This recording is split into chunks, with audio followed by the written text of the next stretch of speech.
eNCA. Now, if you didn't know, today is the International Day of the Girl Child. Yeah, well, it's a day every day. The United Nations says the day aims to highlight and address the needs and challenges that girls face. At the same time, it promotes girls' empowerment and the fulfillment of their human rights. Well, this year, the theme is With Her, a Skilled Girl Force. And to tell us more, we're joined by Mayke Huijbregts from the UNICEF South Africa to tell us more about it. Mayke, good morning and welcome to Morning News Today. Good morning, it's my pleasure. The theme suggests that the focus going forward that you want currently society to be really seized with is about skilling our children. Am I wrong?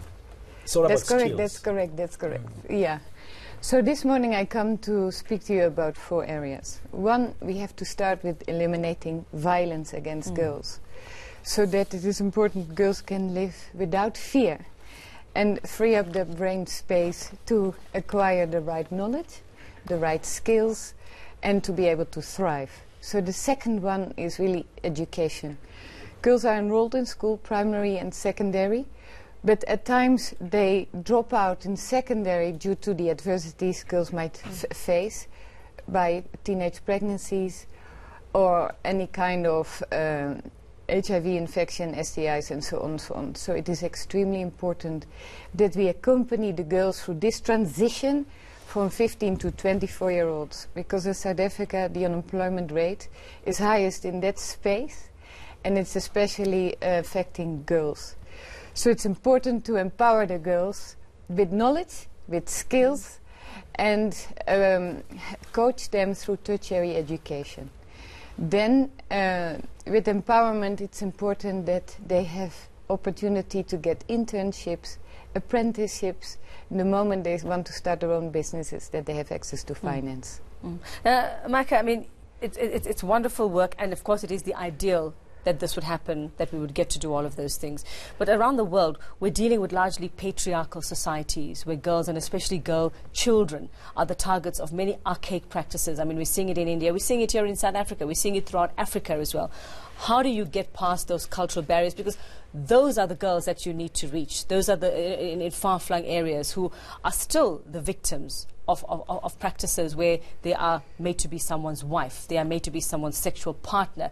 At the age of what, 10, 11, 12, 13, how do you work with that as UNICEF? How do you deal with that? So around the world we work with a variety of groups to eliminate child marriage, FGM, to promote girls to stay in schools by working with governments, first of all, line departments on the policies and the laws, but also with religious groups, with the schools, with social media, in order to make sure everyone knows about the right of a girl to education. So it's very important to empower girls themselves too, so that they say no to child marriage and that they stand up for their own rights and that they participate in their own decisions. So it is a layer of interventions that we are working at the same time in order to make sure that we eliminate violence, empower the girls and invest in education. Now, Mayke, what are the numbers telling you? Are you actually succeeding here? Because every year when we come to this kind of days, we still hear about a large number of girl children who are still having no access to education, or if they do, as you say, they are forced then to drop out for a variety of reasons. What are the numbers telling UNICEF? So the numbers in South Africa are very shocking, because every 4 minutes a woman or a girl gets raped. 1 out of 3 girl children experience a form of violence before the age of 18. And violence and abuse have a negative impact on their development for the rest of their lives. So it is very important that everyone respect a girl to be free from fear in order to be able to learn and to thrive. So we are not thriving yet. It is very important that this is concerted action with a capital investment to both boys and girls from early age, to build a gender equal society with equal rights for both boys and girls and empowerment with skills from the onset. Now, that's the one challenge that you deal with, is dealing at grassroots and what happens. But let's just say a girl makes it. You know, she gets to school, she gets a qualification, she gets to the workplace. Still challenges there on that level, and that's a different layer of challenges. And also, trying to break those non-traditional or those traditional workplace functions of women, that they're not in certain areas and they only function in certain other places, and traditionally doing what is termed women's work? No, there are challenges there too, and it's very important to create a workspace free of harassment and create opportunities and equal pay. And in a harmonized work environment where both women and men can equally thrive and get equal pay for the work they do, and that women get access to microfinance and opportunities to grow their own businesses and to move forward.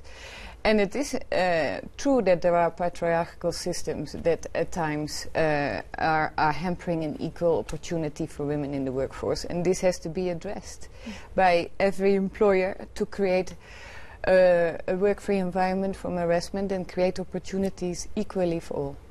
And Mayke, before you go, very briefly, it is International Day of the Girl Child. In terms of skills and stuff, when you say let's skill up the girl, what is it? With her, a skilled girl force, is it skills across the spectrum, not certain skills? So it is important that girls acquire knowledge, but also that they learn about problem solving, about teamwork, that they learn to think critically, that they are part of the 21st century with access to ICT and innovative solutions, and are able to have access to education, tertiary education, but also vocational skills.